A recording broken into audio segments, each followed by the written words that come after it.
നമസ്കാരം. C J Roy ഏറെ വ്യത്യസ്തനായ ഒരു ബിസിനസ്സുകാരനായിരുന്നു. സി ജെ റോയ് ബിസിനസ്സുകാരൻ മാത്രമല്ല, അദ്ദേഹം ഒരു അഭിനേതാവ് കൂടിയായിരുന്നു. മാത്രമല്ല, പാവപ്പെട്ടവരുടെ കണ്ണീരൊപ്പാൻ എപ്പോഴും മുൻകൈ എടുത്ത ഒരു മനുഷ്യകാരുണ്യ പ്രവർത്തകൻ കൂടിയായിരുന്നു.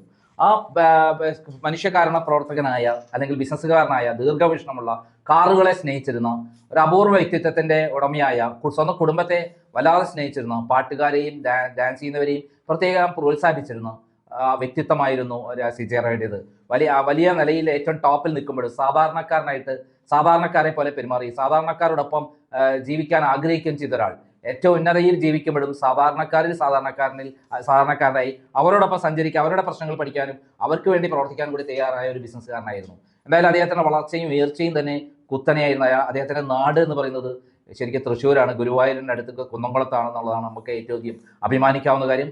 എന്നെ സംബന്ധിച്ചിടത്തോളം അദ്ദേഹം എന്നെ ഇങ്ങോട്ട് വിളിച്ച് ഞാൻ അദ്ദേഹത്തിന് ഒരു ലെറ്റർ അയക്കുന്നു. ഞാൻ പ്രസിദ്ധീകരിച്ച ഒരു ഇംഗ്ലീഷ് ക്രൈമിന്റെ പതിപ്പ്, അതിൽ കവിയൂർ കേസിനെ കുറിച്ച് വളരെ വിശദമായ ഒരു വാർത്ത പ്രസിദ്ധീകരിച്ചിരുന്നു, അന്വേഷണ റിപ്പോർട്ട് പ്രസിദ്ധീകരിച്ചു. പ്രത്യേകിച്ചും കോടതിയിൽ നടന്ന വാദത്തെ തുടർന്നാണ് അന്നത്തെ CBI SP ആയ നന്ദകുമാരൻ എന്ന പരമനാറിയായ സ്വന്തം അച്ഛൻ മകളെ പീഡിപ്പിച്ചു എന്ന് കെട്ടുകഥ ഉണ്ടാക്കിയ വൃത്തികെട്ട മനുഷ്യനെ ഞാൻ പച്ചയ്ക്ക് കീറി മുറിച്ചിട്ടാണ് ആ അന്വേഷണ റിപ്പോർട്ട് പ്രസിദ്ധീകരിച്ചത്. ആ അന്വേഷണ ഉദ്യോഗസ്ഥൻ കൊണ്ടുവന്ന റിപ്പോർട്ട് എല്ലാം പച്ച കള്ളമാണ്, കെട്ടിച്ചമച്ചതാണെന്നും രാഷ്ട്രീയ നേതാക്കന്മാരെയും പ്രമുഖ CPM രാഷ്ട്രീയ നേതാക്കന്മാരെയും അതേപോലെ പോലീസ് ഉദ്യോഗസ്ഥന്മാരെ സിനിമാ നിർമ്മാതാവിനെയൊക്കെ രക്ഷപ്പെടുത്താൻ വേണ്ടിയിട്ടാണ് ഇത്തരം റിപ്പോർട്ട് ഉണ്ടാക്കിയതെന്നായിരുന്നു ഞാൻ കോടതിയിൽ വാദിച്ചത്. അതിനുള്ള തെളിവുകളും ഞാൻ ഹാജരാക്കിയിരുന്നു. മാത്രമല്ല, കവിയൂരിലെ 5 അംഗ കുടുംബത്തെ കൊന്നതായിരുന്നു എന്നതായിരുന്നു ഞാൻ പറഞ്ഞിരുന്നത്. അതിനുള്ള തെളിവ് എനിക്ക് കിട്ടിയിരുന്നത് ഒരു പോലീസുകാരൻ അവിടെ ഈ കൊലപാതകത്തിന് നേതൃത്വം കൊടുക്കാൻ വേണ്ടി പോയിരുന്നു. ആ കൊലപാതകത്തിൽ അദ്ദേഹത്തിന് ശരിക്കും പിന്നീട് കുറ്റബോധം ഉണ്ടാകുകയും അദ്ദേഹം എനിക്ക് അയച്ച കത്തിന്റെ കോപ്പിയാണ്, അഫിഡവിറ്റാണ് ഞാൻ കോടതിയിൽ ഹാജരാക്കിയിരുന്നത്. മാത്രമല്ല, ഈ പെൺകുട്ടിയെ ശ്രീമതി ടീച്ചറുടെ മകനാണ് ഭീകരമായിട്ട് റേപ്പ് ചെയ്തത് എന്നുള്ള വാർത്തകളും ഞാൻ അന്ന് പറഞ്ഞിരുന്നു. ഇത് ആ കത്തിൽ നിന്നുള്ള ആ കത്തിലുണ്ടായിരുന്നു ശ്രീമതി ടീച്ചറുടെ മകനാണ് അന്ന് വന്നതെന്നുള്ളത്. പക്ഷെ ഇതൊന്നും അന്വേഷിക്കാൻ അവർ തയ്യാറായിരുന്നില്ല. എന്തായാലും ഇപ്പോൾ ഈ ലോകത്തോട് തന്നെ സി ജെ റോയ് വിട പറഞ്ഞിരിക്കുകയാണ്. അദ്ദേഹത്തെ കൊന്നതാണ് എന്നുള്ളതാണ് ഞാൻ വിശ്വസിക്കുന്നത്. കാരണം അദ്ദേഹം ഒരിക്കലും മരിക്കില്ല, അത് ഒരിക്കലും ആത്മഹത്യ ചെയ്യില്ല.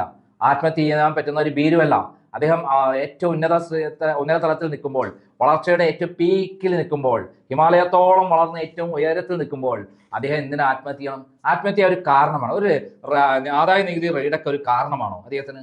അതിനെല്ലാം നേരിടാനുള്ള കഴിവുള്ള ആൾ. ഞാൻ എന്തായാലും പിഴ കിട്ടിയാൽ തന്നെ അത് അടയ്ക്കാനുള്ള കഴിവ് അദ്ദേഹത്തിനുണ്ട്. പിന്നെ എന്തിനും അദ്ദേഹം ആത്മഹത്യ ചെയ്യണം? എൻ്റെ അഭിപ്രായത്തിൽ ഒരിക്കലും ആദായ നികുതി വകുപ്പ് ഉദ്യോഗസ്ഥന്മാർ ഒരിക്കലും അദ്ദേഹത്തെ ഒറ്റയ്ക്ക് ഒരു സാധനം എടുക്കാൻ വിടില്ല. അവർ കൂടെ പോകും. എന്തെങ്കിലും നശിപ്പിക്കുമോ അല്ല മാറ്റി വയ്ക്കുമോ എന്നുള്ള ഇതുകൊണ്ട് അവർ കൂടെ പോകും. ഇവിടെ അദ്ദേഹം വേറെ റൂമിൽ പോയി ക്യാബിനിൽ പോയി സാധനം എടുക്കാൻ പോയി എന്നാണ് പറയുന്നത്. എന്നിട്ട് തോക്കെടുത്ത് വെടിവെച്ചു എന്നാണ് പറയുന്നത്. ഞാൻ വിശ്വസിക്കുന്നില്ല. അദ്ദേഹം ഒരിക്കലും ആത്മഹത്യയില്ല. പകരം ആദായ നികുതി ഉദ്യോഗസ്ഥന്മാർ കൂടെ പോയ ആളുകളുമായി ഏറ്റുമുട്ടൽ ഉണ്ടാവും, തോക്കെടുത്ത് അവർ വെടിവെച്ച് കൊന്നിട്ടുണ്ടാവും തന്നെയാണ് ഞാൻ വിശ്വസിക്കുന്നത്. എന്തായാലും നമുക്ക് അദ്ദേഹം എന്താണെന്നുള്ളതിന് കൃത്യമായിട്ട് ഒരു വിവരണം മനോരമ പത്രം കൊടുത്തിട്ടുണ്ട്. ഞാൻ മനോരമേനെയാണ് ആശ്രയിച്ചത്. ഞാൻ കൂടുതൽ ഡീറ്റെയിലായി പഠിക്കാൻ സമയമില്ല. കാരണം എനിക്ക് കോടതിയിൽ പോയിട്ട് എൻ്റെ ഒരു സുപ്രധാനമായ കേസിൽ ഒരു വിധി വന്നിട്ടുണ്ട്. അതിൻ്റെ ജഡ്ജ്മെന്റ് വാങ്ങേണ്ടതുണ്ട്. അതായത് എന്നെ കള്ളക്കേസിൽ കുടുക്കി പിണറായി വിജയൻ IT Act 67 വകുപ്പ് പ്രകാരം ഒരു കേസ് എടുത്തിരുന്നു. അതിൽ IT Act 67 AO 67 നിലനിൽക്കില്ല. ഈ 2 വകുപ്പാണ് എടുത്തത്. അത് കള്ളക്കേസാണെന്ന് ഹൈക്കോടതി വളരെ കൃത്യമായി പറഞ്ഞുകൊണ്ട് എടുത്ത് വലിച്ചെറിഞ്ഞിട്ടുണ്ട്. അതൊന്നും അതിൻ്റെ ഡോക്യുമെന്റ് വാങ്ങണം. അഡ്വക്കേറ്റ് S രാജീവാണ് എനിക്ക് വേണ്ടി വാദിച്ചത്. അതേപോലെ വിമല ബിനുവാണ് എനിക്ക് വേണ്ടി വാദിച്ചിട്ടുള്ളത്. അപ്പോൾ അതിന്റെ വിധി ഒന്ന് മേടിക്കാൻ പോകേണ്ടതുണ്ട്. കൂടാതെ നമ്മുടെ വെള്ളാപ്പള്ളിയെക്കുറിച്ച് അദ്ദേഹത്തിന് കൊടുത്ത പത്മഭൂഷൺ റദ്ദാക്കണം എന്ന് പറഞ്ഞാൽ കൊടുക്കാൻ പാടില്ല എന്ന് പറഞ്ഞിട്ടുള്ള ഒരു ലെറ്റർ ഞാൻ അയക്കുന്നുണ്ട്. അത് എൻ്റെ കൂടെ രാജീവ് എന്ന് പറയുന്ന ഇതിനെതിരെ ഈ വെള്ളാപ്പള്ളി നടത്തുന്ന കള്ളത്തരങ്ങൾക്കെതിരെ പോരാടുന്ന രാജീവും കൂടെ വരുന്നുണ്ട്. അപ്പോൾ അതിലെ തിരക്കായതുകൊണ്ടാണ് ഞാൻ എൻ്റെതായ റിപ്പോർട്ട് ഞാൻ ഉണ്ടാക്കിയില്ല. മനോരമ റിപ്പോർട്ട് വളരെ സംതൃപ്തി നൽകുന്നതാണ്. നമുക്ക് ആരാണ് ഈ സി ജെ റോയ് എന്ന് പറയാം. അതിന് മുമ്പ് ഈ അന്വേഷണത്തെക്കുറിച്ച് പറയുന്ന ഒരു കാര്യം എന്നെ പറയുന്നുണ്ട്. അതായത് ഈ വെടിവെച്ചതാണോ അല്ല സ്വയം വെടിവെച്ച് മരിച്ചാണോ എന്നതിനെ കുറിച്ചിട്ടുള്ള കാര്യം. റോയ്ക്കെതിരെ അന്വേഷണത്തിൽ വ്യക്തതയില്ല. എന്തുകൊണ്ടാണ് IT വകുപ്പ് അടക്കമുള്ള കേന്ദ്ര ഏജൻസികൾ സി ജെ റോയ് വിടാതെ പിന്തുടർന്നതെന്ന കാര്യം വ്യക്തമായിട്ടില്ല. ദുബായിലെ റോയിയുടെ ബിസിനസ് ഇടപാടുകളെ IT വകുപ്പ് സംശയത്തോടെ കണ്ടതിന്റെ കാരണം വ്യക്തമല്ല.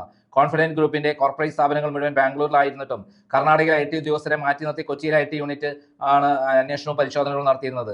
റോയുടെ അസ്വാഭാവിക മരണത്തിന് ശേഷം ഇതേക്കുറിച്ച് വ്യക്തമായി പ്രതികരിക്കാൻ ആദായ നികുതി ഉദ്യോഗസ്ഥരോ വകുപ്പോ തയ്യാറായിട്ടില്ല. കോൺഫിഡൻസ് ഗ്രൂപ്പിന്റെ ബിസിനസ് ദുബായിലേക്ക് കൂടുതൽ വ്യാപിപ്പിക്കുന്നതിന്റെ ഭാഗമായി കഴിഞ്ഞ വർഷം നവംബറിൽ ദുബായിൽ വൻ പാർട്ടി റോയ് സംഘടിപ്പിച്ചിരുന്നു. മലയാള ചലച്ചിത്ര പ്രവർത്തകർ ഉൾപ്പെടെ ഇതിൽ പങ്കെടുത്തു.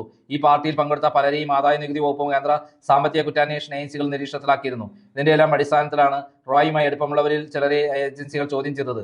കോൺഫിഡൻസ് ഗ്രൂപ്പിന്റെ കേരളത്തിലെ റിയൽ എസ്റ്റേറ്റ് പദ്ധതികൾക്ക് വേണ്ടി സ്ഥലം വിട്ടുകൊടുത്ത് നിർമ്മാണത്തിന് കാത്തിരുന്നവർ പലരും റോയിയുടെ മരണത്തോടെ ആശങ്കയിലാണ്. കേരളത്തിലെ പദ്ധതികൾക്ക് വേണ്ടി ദുബായിൽ നിന്ന് നിക്ഷേപകരെ കണ്ടെത്താനുള്ള ശ്രമങ്ങൾ റോയ് നടത്തിയിരുന്നു. വളരെ ഞാൻ പറഞ്ഞ ദുരൂഹത വളരെ ക്ലിയർ ആണ്. അടുത്തത്, സമയത്തിനു മുമ്പേ കുതിച്ച ജീവിതം. പദ്ധതികളെല്ലാം സമയത്തിനു മുമ്പേ പൂർത്തിയാക്കി വിറ്റഴിക്കുന്നതിൽ മികവ് കാട്ടിയ വ്യവസായി മിന്റു പി ജേക്കബ് എഴുതിയ ഒരു ആർട്ടിക്കിളാണ്. ബാധ്യതകളില്ലാത്ത പദ്ധതികൾ, നിശ്ചയിച്ചതിന് മുൻപേ പൂർത്തിയാക്കുന്ന പദ്ധതികൾ, ഇത് രണ്ടുമാണ് ദുബായിൽ കോൺഫിഡൻസ് ഗ്രൂപ്പിന്റെ മുഖമുദ്ര. തുടങ്ങിവെച്ച പദ്ധതികളെല്ലാം സമയത്തിന് മുമ്പേ പൂർത്തിയാക്കി വിറ്റഴിക്കുന്നതിൽ ചെയർമാൻ സിജെ റായ് മിടുക്ക് കാട്ടിയിരുന്നു. ആരും കൊതിച്ചു പോകുന്ന ജീവിതമായിരുന്നു ദുബായിൽ അദ്ദേഹത്തിൻ്റെത്. ഭാര്യയും 2 മക്കളും അടങ്ങുന്ന കുടുംബം എമിറേറ്റ്സ് ഹിൽസിലെ അത്യാഡംബര വില്ലയിലായിരുന്നു താമസം. ജീവിതം ആഘോഷിക്കണമെന്നും എല്ലാ കാര്യങ്ങളും പോസിറ്റീവായി കാണണമെന്നും റോയ് എപ്പോഴും ഉപദേശിച്ചിരുന്നു. ഞാൻ പറഞ്ഞല്ലോ, ഞാൻ സംസാരിച്ചപ്പോൾ അദ്ദേഹം എന്നോട് പറഞ്ഞ വാചകങ്ങളിൽ നിന്ന് അദ്ദേഹം പോസിറ്റീവ് ആയിരുന്നു. ഒരിക്കലും അതേ ആത്മഹത്യയില്ല എന്ന് പറഞ്ഞ കാരണം അതാണ്.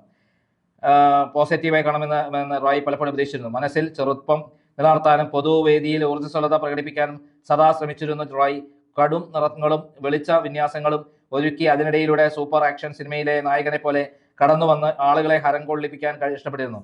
കഴിഞ്ഞ വർഷം സെപ്റ്റംബറിൽ ദുബായിൽ കോൺഫിഡൻസ് ഗ്രൂപ്പിന്റെ ഏറ്റവും പുതിയ പാർപ്പിടം പദ്ധതിയായ പ്രിസ്റ്റോണിന് മകൻ രോഹിത് റോയ് തറക്കല്ലിട്ടത്. അതിനു മുമ്പ് തുടങ്ങിയ ലാൻകാസ്റ്റർ എന്ന പാർപ്പിട പദ്ധതി 11 മാസം കൊണ്ട് നിർമ്മാണം പൂർത്തിയാക്കി ഉടമകൾക്ക് കൈമാറി. ബിസിനസ്സിൽ തേരോട്ടം, ഹോബിയിൽ കാർ. എൻ്റെ മകനെ ഏറ്റവും ഇഷ്ടപ്പെട്ട ഒരു കാര്യമാണ് കാറുമായിട്ട് ബന്ധപ്പെട്ട ഒരു കാര്യം. ഈ റോയിയുടെ കാറുമായി ബന്ധപ്പെട്ട കാര്യത്തിന് മകൻ എന്നോട് പലപ്പോഴും സംസാരിച്ചിട്ടുണ്ട്. അദ്ദേഹത്തെ കുറിച്ചുള്ള ഒരു കാറുമാധികമായിട്ടുള്ള ബന്ധത്തെക്കുറിച്ചാണ് ഇവിടെ പറയുന്നത്. മാരുതിക്ക് മുൻപേ വന്ന ഡോൾഫിൻ കാർ കൗതുകത്തോടെ നോക്കി നിന്നൊരു 13 വയസ്സുകാരനോട് സെയിൽസ്മാൻ പറഞ്ഞു, നീ എന്ന് വളർന്നിട്ട് കാർ വാങ്ങാനാണ്, ഇറങ്ങിപ്പോ. ആ പയ്യൻ കോൺഫിഡൻസ് റോയ് ആയി വളർന്നപ്പോൾ ലോകത്തെ മുൻനിര കാറുകൾ ഗാരേജിൽ അണിനിരത്തി. വിവാഹം കഴിഞ്ഞ് 3 മാസത്തിനുള്ളിൽ ഒരു ചുവന്ന മാരുതി 800 സ്വന്തമാക്കി. 1.10 ലക്ഷം രൂപയായിരുന്നു അന്നത്തെ വില. കാർ വാങ്ങി വീട്ടിലെത്തിയിട്ടാണ് ഭാര്യ പോലും അറിയുന്നത്. പുതിയ കാർ ഭാര്യയെ കാണിച്ചുകൊണ്ട് റോയ് പറഞ്ഞു, ഇനി 6 കാർ കൂടി വരുമെന്ന്. തിങ്കളാഴ്ച ഒരു കാർ, ചൊവ്വാഴ്ച മറ്റൊന്ന്, അങ്ങനെ ആഴ്ചയിൽ 7 ദിവസവും ഓരോ കാർ വീതം.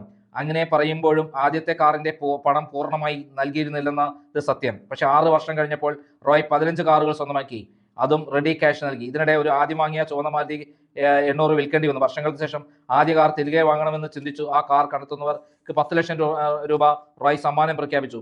36 മണിക്കൂറിൽ കാർ കണ്ടെത്തി. അപ്പോഴത്തെ ഉടമ അന്ന് കിടപ്പ് രോഗിയായിരുന്നു. കാർ ഓടുന്നുണ്ടായിരുന്നില്ല, തുരുമ്പ് വില പോലും ഉണ്ടായിരുന്നില്ല. ആ കാറിന് എൻ്റെ ഉടമയ്ക്ക് റോയ് 7 ലക്ഷം രൂപ നൽകി. ദുബായിലെ എമിറേറ്റ്സ് ഹിൽസിലെ വില്ലയിൽ ലോകത്തിലെ ഒട്ടുമിക്ക കാറുകളും റോയ് സ്വന്തമാക്കിയിട്ടിട്ടുണ്ട്. ഷെയ്ഖ് സായിദ് റോഡിലൂടെ പൊന്മാൻ നീലയും വെള്ളയും ചേർന്ന നിറത്തിൽ റോൾസ് റോയ്സ് പോകുന്നത് കണ്ടാൽ ദുബായിലുള്ളവർക്ക് അറിയാം അതിൽ സിജെ റോയ് ഉണ്ടാകുമെന്ന്. 12 റോൾസ് റോയ്സ് റോയ് വാങ്ങിക്കൂട്ടി. വാഹനപ്രേമികൾ സ്വപ്നം മാത്രം കാണുന്ന ബുഗാട്ടി, അതിൻ്റെ ലിമിറ്റഡ് എഡിഷൻ മോഡലുകൾ, Hummer, Cadillac, Lamborghini, Ferrari, range rover, അങ്ങനെ ലോകത്തിലെ എണ്ണം പറഞ്ഞ അത്യാഡംബര വാഹനങ്ങളെല്ലാം ദുബായിലുണ്ട്. 36 വയസ്സിൽ വിമാനം വാങ്ങിയത് ഒരു രൂപ പോലും കടമാക്കാതെയാണ് എന്ന് റോയ് സാക്ഷ്യപ്പെടുത്തുന്നു. ദുബായ് എയർ ഷോയിൽ ഒരിക്കൽ 11 വിമാനങ്ങൾക്ക് റോയ് ഓർഡർ നൽകിയിരുന്നു.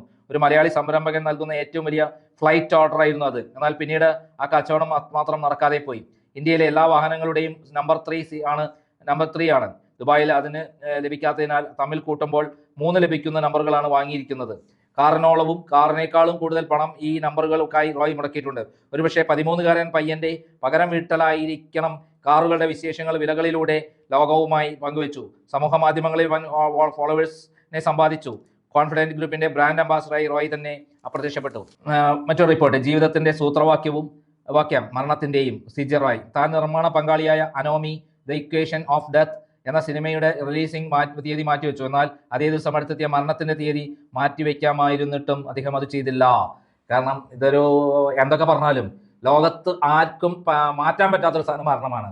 നമ്മൾ സമയത്തെയും മരണത്തെയും ആർക്കും നിയന്ത്രിക്കാം. സമയം ഇങ്ങനെ കടന്നുപോയിക്കൊണ്ടിരിക്കും, മരണം വരുമ്പോൾ അതും കടന്നുപോയിക്കൊണ്ടിരിക്കും. എത്ര കൊലക്കൊമ്പനാണ് ശരി, എത്ര വലിയ ആളായി ശരി, മരണം ഒരു ദിവസം നിശ്ചയിച്ച ടൈമിൽ തന്നെ മരിക്കും. അത് ആർക്കും തടയാൻ പറ്റില്ല. നമ്മളെല്ലാവരും ആഗ്രഹിക്കുന്നുണ്ട് കൂടുതൽ കാലം നല്ല യൗവനത്തോടെ ആരോഗ്യത്തോടെ ജീവിക്കണം. പക്ഷെ എന്ത് ചെയ്യാം, ആ ടൈം ആകുമ്പോൾ മരണം ഉറപ്പാണ്. എന്തായാലും മനോരമയുടെ റിപ്പോർട്ട് ഒന്ന് വായിക്കാം.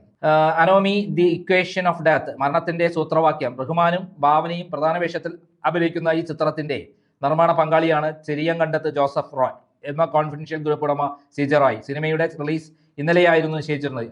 അത് ഫെബ്രുവരി 6 മാറ്റി. തൊട്ട് പിന്നാലെ ആ വാർത്തയും വന്നു. ആദായ നികുതി പരിശോധനയ്ക്കിടെ വെടിയുയർത്തി റോയ് ജീവനൊടുക്കി. ദക്ഷിണേന്ത്യയിലെ ഏറ്റവും വലിയ റിയൽ എസ്റ്റേറ്റ് സാമ്രാജ്യങ്ങളിലെ ഉടമ, സിനിമാ നിർമ്മാതാവ്, വാഹനപ്രേമി, ജീവകാരുണ്യ പ്രവർത്തകൻ, വിശേഷങ്ങളേറെയുള്ള റോയ് സ്വയം തെരഞ്ഞെടുത്ത അപ്രതീക്ഷിത വിടവാങ്ങലിലൂടെ സുഹൃത്തുക്കളെയും ബിസിനസ് മേഖലയെയും അമ്പരിപ്പിച്ച് പോകുന്നു. ബിസിനസ്സുമായി രക്തബന്ധം. പുന്നത്തൂർ രാജാവ് വെളിച്ചെണ്ണ കച്ചവടം ചെയ്യാനായി നൂറ്റാണ്ടുകൾക്ക് മുമ്പ് ഗുരുവായൂർ കോട്ടപ്പടിയിൽ സ്ഥലവും സൗകര്യവും നൽകി കൊണ്ടുവന്ന് താമസിപ്പിച്ച ക്രിസ്ത്യൻ കുടുംബാംഗങ്ങളുടെ ഇടയിൽ ചിരിയങ്കണ്ടത്ത് ജോസഫിന്റെയും ചക്രമാക്കിൽ ത്രേസ്യക്കുട്ടിയുടെയും ഇളയ മകനായി ജനനം. നൂറ്റാണ്ടുകളുടെ കച്ചവട പാരമ്പര്യമുള്ള കുടുംബത്തിൽ നിന്ന് ജോസഫും ത്രേസ്യയും ബിസിനസ് ചെയ്യാനായി ബാംഗ്ലൂരിലെത്തിയത് 8 പതിറ്റാണ്ടുകൾക്ക് മുമ്പ്. അവിടെ പ്രത്യേക രുചിയുള്ള വൈനും കേക്കും വിൽക്കുന്ന ബേക്കറി തുടങ്ങി. ബാംഗ്ലൂരിലെ തിരക്കുള്ള സ്ഥാപനമായി മാറിയ ഇവിടുത്തെ കച്ചവട ജീവിതം കണ്ടാണ് റോയും സഹോദരങ്ങളും വളർന്നത്. ഫ്രാൻസിലും സ്വിറ്റ്സർലൻഡിലുമായി ഉന്നത വിദ്യാഭ്യാസം. സ്വിസ് ബിസിനസ് സ്കൂളിൽ നിന്ന് ബിസിനസ് അഡ്മിനിസ്ട്രേഷൻ ഡോക്ടറേറ്റ് നേടി. ഫോർച്യൂൺ 400 കമ്പനിയായ ഹ്യൂലറ്റ് പാക്കാർഡിൽ HP മെക്കാനിക്കൽ എഞ്ചിനീയറായി ഉയർന്ന ശമ്പളമുള്ള ജോലി പ്രവേശിച്ചു. കെട്ടിയുയർത്തിയ കോൺഫിഡൻസ്. മനസ്സ് അപ്പോഴും ബിസിനസ് രംഗത്തായിരുന്നു. ജോലി രാജിവെച്ച് 2006 ബാംഗ്ലൂരിൽ കോൺഫിഡന്റ് ഗ്രൂപ്പ് സ്ഥാപിച്ചു. അധികമാരും പരീക്ഷിക്കാത്ത സീറോ ഡെറ്റ് ബിസിനസ്സുമായാണ് രംഗത്തെത്തിയത്. കടം 0 എന്നതായിരുന്നു ആപ്തവാക്യം. ബാംഗ്ലൂരിലെ സർജാപൂരിൽ വലിയ വികസനമെത്തും മുമ്പ് വൻതോതിൽ ഭൂമി വാങ്ങിക്കൂട്ടി. IT നഗരം എന്ന നിലയിൽ ബാംഗ്ലൂർ വികസിച്ചപ്പോൾ ആ നിക്ഷേപം പൊന്നായി. അതായിരുന്നു കോൺഫിഡൻസ്. 4 പാടും വെന്റിലേഷനുള്ള അപ്പാർട്ട്മെന്റുകൾ, പരമാവധി റോഡ് സൗകര്യത്തോടു കൂടിയ ടൗൺഷിപ്പുകൾ, അവയൊക്കെ തന്നെ കോൺഫിഡന്റ് ഗ്രൂപ്പ് അവതരിപ്പിച്ചു. പുതിയ വിമാനത്താവളം വന്നതോടെ എയർപോർട്ട് റോഡിൽ കോൺഫിഡൻസിന്റെ ഫ്ളാറ്റുകൾ തലയുയർത്തി. UAE, USA എന്നിവിടങ്ങളിലേക്ക് പദ്ധതികൾ വ്യാപിപ്പിച്ചു. റിയൽ എസ്റ്റേറ്റിന് പുറമെ ഹോസ്പിറ്റാലിറ്റി, വിദ്യാഭ്യാസം, എന്റർടൈൻമെന്റ്, സിനിമകൾ, TV സ്പോൺസർഷിപ്പുകൾ, ബിൽഡിംഗ് മെറ്റീരിയൽസ്, ഏവിയേഷൻ, ഹെൽത്ത് മേഖലകളിലേക്ക് അദ്ദേഹം എത്തി. 210 അധികം വമ്പൻ പാർപ്പിട പദ്ധതികൾ, 23,000 വരുന്ന ഇടപാടുകാരുടെ സമൂഹം, ഇന്ത്യയിലും വിദേശത്തുമായി സഹസ്ര കോടികളുടെ ബിസിനസ് സാമ്രാജ്യം. കൊച്ചി, തിരുവനന്തപുരം, കോഴിക്കോട്, തൃശൂർ, കോട്ടയം മേഖലകളിലാണ് പ്രോജക്റ്റുകളിൽ ഭൂരിപക്ഷവും. വ്യത്യസ്ത വരുമാന വിഭാഗങ്ങളെ ലക്ഷ്യം വെച്ച് 54 ലക്ഷം രൂപ മുതൽ 3 കോടി വരെ വരുന്ന വിലമതിക്കുന്ന അപ്പാർട്ട്മെന്റുകളാണ് കോൺഫിഡൻസ് ഗ്രൂപ്പ് നിർമ്മിച്ചു വിൽക്കുന്നത്. കേരളത്തിൽ ഏറ്റവും കൂടുതൽ ഭവന പദ്ധതികളുള്ളത് കൊച്ചിയിലും 29, തിരുവനന്തപുരത്തും 25. ദീർഘകാലമായി താമസിക്കുന്നത് ബാംഗ്ലൂരിലും ദുബായിലുമാണ്. കോർപ്പറേറ്റ് ഓഫീസും ബാംഗ്ലൂരിൽ തന്നെ. കേരളത്തിലെ മാർക്കറ്റിംഗ് ഓഫീസ് പ്രവർത്തിക്കുന്നത് കൊച്ചിയിൽ. കൊച്ചി ഓഫീസിൽ അദ്ദേഹം ഒടുവിലെത്തിയത് 1 മാസം മുമ്പാണ്. അപ്പോഴെല്ലാം സന്തോഷവാനായിരുന്നു. വേറിട്ട എനർജി വൈബുള്ള വ്യക്തി. ഇപ്പോൾ പെട്ടെന്ന് എന്താണ് സംഭവിച്ചതെന്ന് അറിയില്ല. കോൺഫിഡന്റിലെ ഉദ്യോഗസ്ഥർ നടുക്കവും വേദനയും മറച്ചു വയ്ക്കുന്നില്ല. സംഭവവിഹലമായി സ്വന്തം ജീവിതം ലോകത്തോട് തുറന്നു പറയാനുള്ള തയ്യാറെടുപ്പിലായിരുന്നു റോയ്. ജീവചരിത്രത്തിന്റെ ബയോപിക് മൂവി പ്രഖ്യാപിക്കാനും ആഗ്രഹിച്ചു. പക്ഷേ വിധി എഴുതി. പ്രതീക്ഷിക്കാത്തൊരു ജീവിതാന്ത്യം. കാരണം നമ്മളെല്ലാം പലതും പ്രതീക്ഷിക്കും, പലതും കാൽക്കുലേറ്റ് ചെയ്യും. പക്ഷേ സമയം വരുമ്പോൾ അത് പൂർത്തിയാക്കാതെ അങ്ങനെ കടന്നു പോകും.